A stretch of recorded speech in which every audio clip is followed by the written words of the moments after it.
好友离奇死亡，男人深感愧疚，拿起自家的锤子便扔出去发泄，哪曾想锤子竟飞进鸣草，激发了老天爷的强烈排斥。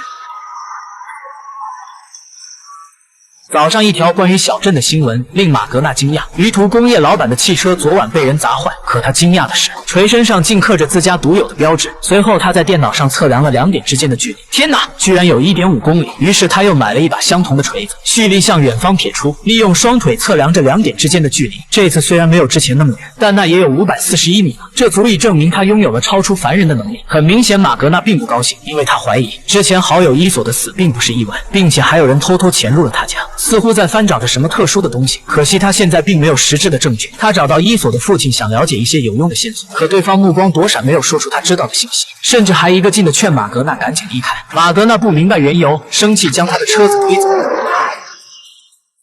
受到震惊的父亲决定告诉他一切。原来伊索是个环保志愿者，生前一直在调查鱼图化工污染水质的证据。不过鱼图的老板威达很狡猾，每次伊索都是以失败而告终。马格纳在伊索出事当天的血衣上闻出2种血液的味道，他将血样拿给学校的老师帮忙化验，经过化验得知另一种血液来自动物。另一边，威达也察觉到马格纳在暗中调查的事，他决定在对方上学的路上下手，可他万万没想到竟再一次发生了意外。